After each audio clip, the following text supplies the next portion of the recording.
it's no reason to pretend. If I do it once, I do it again. Add it up, bankroll, euro, peso.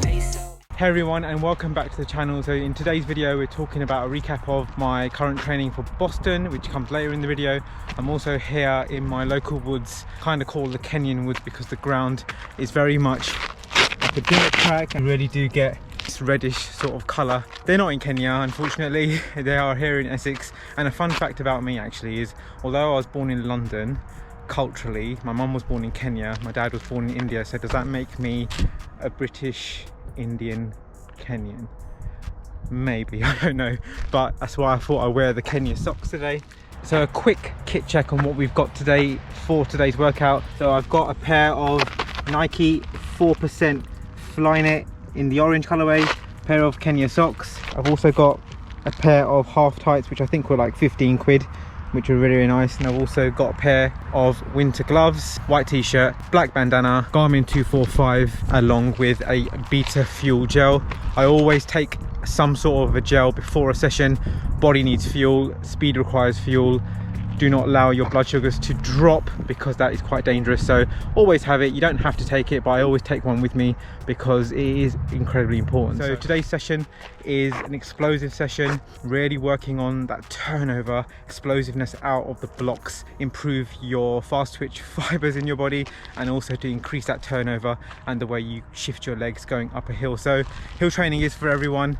It is very accessible. All you need is a gradual hill and a steep hill, and you can pretty much do any type of session. Today's session is 3 sets of 5 reps, so 15 in total, 10 seconds, 15 seconds and 10 seconds. But let's get straight into the session and let's get started.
Almost at the end of the run.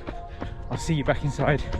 Hey guys, welcome back inside. The hill session is complete. Just going to go back on to last week's training log for Boston Marathon. So this is episode 3. We are in week 5 of training. So you can see from the mileage, we had 67.42 miles. So an increase from the previous week of 4 miles, which is perfectly good within that 10% rule, somewhere where you need to be if you are gradually increasing your mileage, which I am doing, to starve off injury and make sure you are going in as much as possible as niggle free.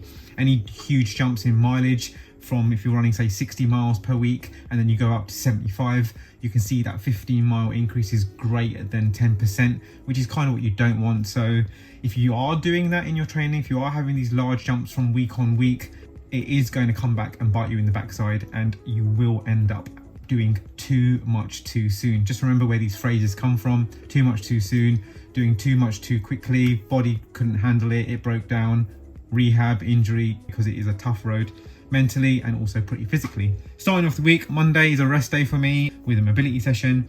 Tuesday was a road interval session, so I did 4 times 4 minutes. So we started off with a nice warm up, 4 times 4 minutes at that around sort of that 10k sort of pace. It was pretty tough, I'm not gonna lie. I found this one pretty tough. Legs felt a tiny bit flat than what I thought they were gonna be.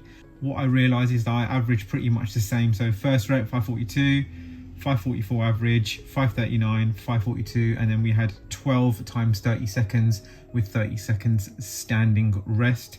relatively decent amount of volume in the legs, working at that sort of 10k pace, and then we had a nice cool down coming back. So averaged 9.4 miles back into the training. Lunchtime run, 60 minutes on the Wednesday, and again mobility for every day of the week before I go out for a run, getting that body nice and loose. The main areas for me that I have to get loose on my back, say my quads pretty much, and that is probably one of the biggest areas. Just make sure with my back is just make sure that it's nice and loose, don't feel too stiff, because when I feel as if I'm stiff, I just feel like my upright ability, even when I'm going uphill, downhill, especially for the race, for Boston, any sort of race, you need to have that fluidity going with your upper body, because that core will keep you nice and strong, keep you upright, keep you looking forward, keeping you going straight down the road rather than hunching back. And then as soon as your back tightens up, especially for me, I just find as if that my shoulders get a little bit too tense and I'm just feeling a little bit restricted. So on Thursday was a session in Battersea Park,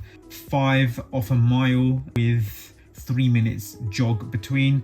Good session, felt really good actually, was good, nice to run in Battersea Park. So in terms of the reps, lap 1, 550, 554, 551, 549, and then 554 to finish, which was a pretty good session. Really happy with the splits, felt good, wasn't working too hard, wasn't redlining, so it was that perfect area for what you want for like a threshold type of run. That's 7 to 8 out of 10, and if you are working to heart rate, 85 to 90% of your max heart rate. So that was a very good run. Again, Friday, an hour, nice and easy. Remember, just look at the pace that I ran, 8:30 compared to 550s that I was running for the mile repeats, and for the Tuesday session I was running 540. So it's an almost 3 minutes difference between the pacing, because easy runs are meant to be easy. I don't need to kill myself on every single run, and I want to be able to wake up the next day for the weekend if it is maybe a steadier run that I feel recovered. So again, heart rate was around 130 beats per minute, which is what you kind of want. It's my max heart rate is probably around, I'd say around 184, 183, 184-ish. So that's a solid 50, over 50 beats under my max. So that's a good place to be.